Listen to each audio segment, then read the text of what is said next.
right, guys, welcome back to the People's Purple Show. We are finally back in the studio. Feels good to be back. The days of low-quality Facebook Live stuff might be over. We'll see. I think we are going to start doing our recap shows on Facebook Live, Recap shows will be Facebook Live. Prediction shows will be here in the studio. Perfect, exactly. All right, so show today is sponsored, as always, by Greg's Video Production Company, which is Chapter 1 Films. Sponsored by Snyder's Pretzels, and of course, sponsored by friend of the show, Trey Wayne. So thank you to all of our sponsors. He's healthier today. Yeah, he's healthy. Maybe his concussion is healed a little bit, and be a good thing. Be a good thing. All right.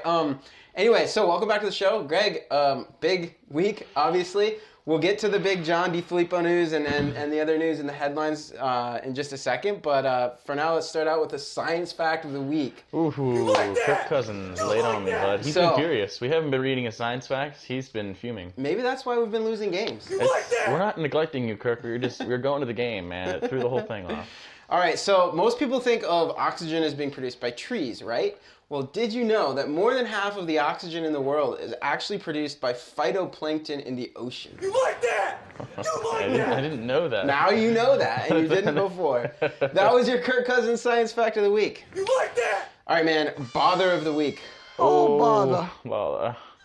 All right. Well, there's plenty to choose from, especially since we haven't done it in a while. I feel like I could just pick from all the games and probably have 20 lined up. I'm going to pick one just because it's comical. Dan Bailey still hasn't made a field goal in quite some time.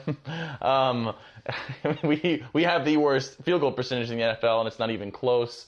He got out there to kick his one and only field goal attempt, and Bobby Wagner, with the help of the officials, soared over the line, blocked his kick, shoved him to the floor, and you could see him later on the sideline just giving a blank stare, and I was like, ah. That was the best part, right? Because not only do they block the kick, but then he just gets trucked as a result. It was just, that sums up like the second half. Honestly, the whole season for the Vikings right now. Really getting a pump kick blocked and then getting shoved to the ground. Yeah, it really does. It really does. All right, well, yeah, I have a bother as well, and it's a compilation of a few plays.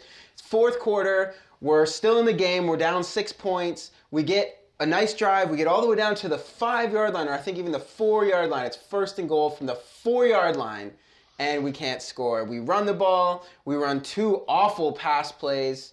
And then finally, 4th and goal from the 1-yard line, handoff to Latavius Murray. He gets stuffed, and the game is over. The rest is history at that point. So, come on, guys. You get to the 5-yard line, you got to put the ball in the end zone. That sequence, if they had scored a touchdown, we'd probably still have our offensive coordinator in place. But that was just brutal.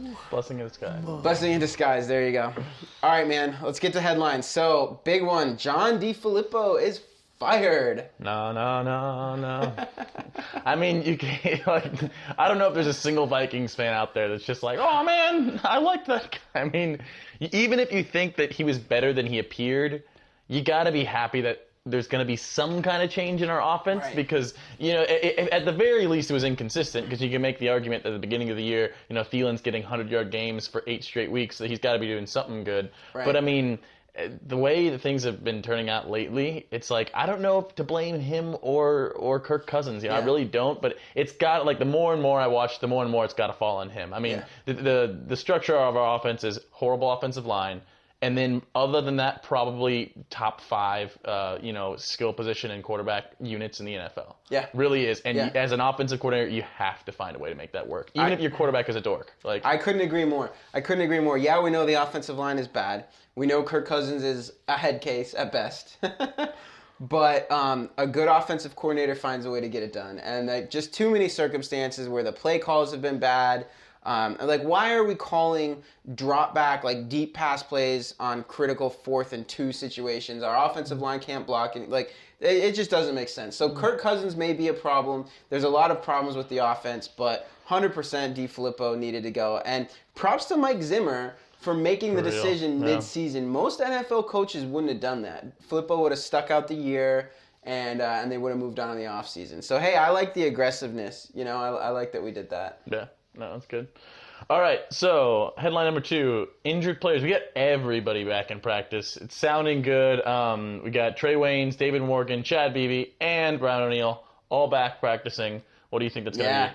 Well, what a good time to be getting healthy. I mean, it's the stretch run, and obviously we have a few guys on injured reserve who are done. But beyond that, to literally have everybody else in practice is really exciting. And I think David Morgan has been a big loss the last several weeks. He's our pass blocking and just blocking tight end, and he's almost kind of like an extra offensive lineman in there. And so God knows we need offensive line help. So that's a big deal. I'm excited about Chad Beebe. You know, it's kind of, our wide receivers, you can't beat Diggs and Thielen. But then after that, it's a drop-off, man. We don't have a third down receiver. And Chad Beebe, right before he got hurt, was coming in and making some plays in the slot. I think he could be a really good weapon for us down the stretch. So I'm really excited to have all these guys back. Be great to have Trey Waynes back. That depth in the secondary is a big deal. So let's hope it continues. Knock on wood. Let's hope they actually are able to play and everybody's healthy. But it's a good time to be getting healthy, that's for sure. Yeah. All right, man. So the NFL officially acknowledged today that they blew it on the Bobby Wagner penalty. He did push off his teammates and block the field goal. It should have been 15 yards and a first down for the Vikings. How does that make you feel? Just makes me feel like any other day as a Vikings fan. The referee is calling to apologize on how they ruined something. I mean, I have no excuse for the way we played. We deserved to have lost by 50. I mean, it was that embarrassing, and I almost I hate the fact that we scored at the end because I was like, we deserve to be shut out. But yeah, that was in the moment that would have been a one-possession game. It was 6-0, right? Field goal would have made a three-point game. He clearly pushes off not just one but two people. They throw the flag, then they get some time to talk about it, and they still don't do anything. They pick the flag up. It was extremely annoying in the moment. I guess I'm happy that they're recognizing it, but at the same time, it's like, what good is that doing now at this point? Yep. So I don't really care about their lame apology. Yep, couldn't agree more. All right, so the playoffs are coming in, right? We got 3 more games. We're right now in the 6th seed. We're half a game ahead of the Eagles, the Redskins, and the Panthers. Do you think there's a shot for these teams? Do you think we have a pretty clear lead? Yeah, I mean, for all of the crap that's happened this year, the death of our offensive line coach, the firing of our offensive coordinator, all the injuries, everything that's gone really bad for this team this season, we are still in control of our own destiny. And that's pretty awesome. And that's as a fan, like, that's what you really want. Like, yeah, you want to be winning your division, but like what you really want is just to be playing meaningful football in December. Yeah. And so we've got 3 games left. If we win out, we're in the playoffs. And fortunately, all 3 of those teams that are trailing us by half a game are all kind of falling apart. They're playing horribly, just like us. The Panthers, it's like nobody wants the 6th spot in the playoffs. Panthers, Eagles, Redskins, all falling apart. You know what's really kind of funny / scary is the Packers are only a game behind those guys. So, like, truly the darkest timeline here would be if the Packers somehow sneak past us, but I don't think that's going to happen. But yeah, man, I mean, we are in the 6th seed right now. We control our own destiny. We get our crap together, play 3 good games to finish the season, and anything's possible from there. So yeah, that feels good. All right. You got a Chronicles of Kirk for us? What is that? All right, so you know that we are Kirk Cousins enthusiasts here. Sometimes we like him, sometimes we hate him. All right, so we have fallen in dark times in the Chronicles of Kirk. He is clearly kind of falling apart as a human, as you guys can see. He was caught talking to Filippo in that last game about God knows what, and Filippo was rolling his eyes and throwing his hands in the air. There's been speculation that it was Filippo just being ignorant, arrogant. But there's also those people that know Kirk Cousins and are probably thinking, Kirk Cousins is probably talking about the clouds or something. So we caught him doing that. We've been listening to his podcast, and I mean, it's just like, how bizarre is that podcast, man? He'll get on there, and he gives out game balls to the players in the game which he played in. Which he quarterbacked. He gave one to Kyle Rudolph, who wasn't there. It was an imaginary Kyle Rudolph that he handed the ball to and started talking about how he's good at catching footballs, which he's a professional football player. The whole podcast thing is so weird.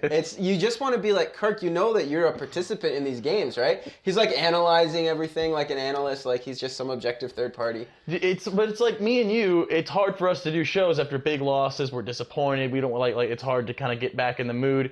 I mean, this is the guy who's losing those games, and he's doing the same thing with his. He's like, this is going to be a tough one today. Hope me and Tom Compton can get through it. And he's just like, it's too much, man. Kirk Cousins is kind of losing his mind lately. So we'll just kind of keep you updated with his mental health as we go forward. Sounds good. Speaking of mental health, have a letter from good old Uncle Louie. Haven't heard from this guy in a little while. I'm sure he's enjoying life. So let's see what he has to say. Dearest nephew, I want you to pause and reflect for a moment. I want you to think back to this spring when the Vikings had just signed Kirk Cousins. Vikings fans were celebrating. You were convinced that Cousins was the missing ingredient that would finally lead you to a Super Bowl. What did I tell you? I told you that Kirk Cousins was 4-19 against teams with a winning record, and that he was 0-6 on Monday Night Football, and that his career record was under 500. Well, what a surprise. He still hasn't beat a team with a winning record. He's been terrible in primetime, and his team is stuck at exactly 500 despite having the third best defense in the league and playmakers everywhere on offense. Kirk Cousins is a weight dragging this franchise down, and he's going to keep putting up good stats, but losing games. This week he got John DeFilippo fired, but mark my words, by the end of next season, he's going to be the reason the Vikings fire Mike Zimmer and Rick Spielman. Merry Christmas. Enjoy watching Mitchell Trubisky win division titles while you're stuck in mediocrity for the next 3 years. Love, Uncle Louie. Woo! Mitchell Trubisky winning titles. No. Oh, man. He makes good points. Wow, hey. Sad. All right, dude. Let's talk about the Dolphins. We got 3 big games coming up here, starting with the Dolphins. Dolphins are very much alive in the AFC playoff hunt. That miracle win against the Patriots last week. I think early in the year we kind of thought this was going to be an easy game for us, but the Dolphins, they're not. They got some momentum. So what are you thinking? Man, they got a miracle for themselves now. They got the Miami Miracle, Minneapolis Miracle. Both. Kirk Cousins should have trademarked the miracle. He probably has. He probably trademark. Has. They're like, Kirk, you weren't even in Minnesota yet. Like, doesn't matter. The Dolphins. They've always been a kind of one of those teams that's mid-level, but they can always beat good teams. I mean, we just saw them beat the Patriots, although they have a really good record against the Patriots at home. I mean, I'm confident with us being at home. I really don't see this as that big of a problem. Then again, I've been proven wrong many times before this season. They have a solid offense when Tannehill plays, and he returned in that game. He left for a little bit. He returned. And he's kind of known for taking a long periods of time off. If we have Osweiler back there, I mean, we're going to demolish them. Yeah. But even with Tannehill, I don't really see him as much of a threat. They're really fast. Like they have a ton of speed on offense, but I don't think that bothers us too much on defense. It's kind of the perfect team to be playing in Kevin Stefanski's first game as our offensive coordinator. I think they're like 28th or 29th in the league on defense. So really not a very good defense in terms of yardage or points. They are the third best team in the league at forcing turnovers. They have a lot of turnovers, and so that's something we got to be careful of. That's been a problem for us earlier this year. So I think I'm kind of with you. I think it's a game we definitely should win. We're at home. Dolphins are mediocre this year, but you just never know, man. Like I'm not going to say I'm confident about anything the way this season has gone. All right, so if we lose, why are we going to lose? If we lose, we're going to be turning the ball over. I mean, I'm really curious to see what Stefanski puts together. Obviously, it's what everybody's curious about. And I think it's going to look conservative. That's my prediction going in is that it's going to look very kind of vanilla at first. But I could be wrong. Could just be, running Wildcats left and right. But either way, whether we're running vanilla or not, new plays just mean people have to be on the same page. That doesn't happen and we get turnovers early. I think that we are going to lose really quickly. Yeah. So we can hold on to the ball. So what's the one thing we got to do to win? Oh, yeah. So good question. I'm going to say that our offense just needs to be cohesive. Yeah. Like I think that our defense is going to do enough to win. The defense has been doing enough to win for quite a while. Majority of the year. And the Dolphins have a bad enough defense that I think if our offense can show up and execute and run some plays and get some yards and avoid turnovers, like it's a game we really should win. And it's going to be really interesting to see what this offense looks like under Stefanski. He's been with the team for like 13 years. He's been the quarterback's coach under Brad Childress, Leslie Frazier, Mike Zimmer. Yeah, he was under Shermer as offensive coordinator. So he's got a lot of a lot of experience, and I was reading something that a lot of league insiders think that he was kind of the genius behind Case Keenum's season last year, even more so than Pat Shurmur. So that's always interesting to hear. So yeah, but bottom line, I think as long as we show up, as long as our offense can execute like an NFL team should, I think it's a game that we're going to win. So score prediction? I'm going to go, I think the offense will be good. I think defense can get us some turnovers. I think we'll get 27-13. Cool. I'm going to go 23-10 Vikings, same as you. I think the defense will do their job, and I think the offense will struggle a little bit at times, but do enough to score. Yeah, let's hope, man. Let's get the W. All right, this is it, guys. 3 games left. We control our own destiny. We gotta, you know what? We win today. We win on Sunday. Win a couple more games, and all of a sudden we're feeling excited as the playoffs start. So let's make it happen. Positive vibes. Let's like will this team to victory. See you guys.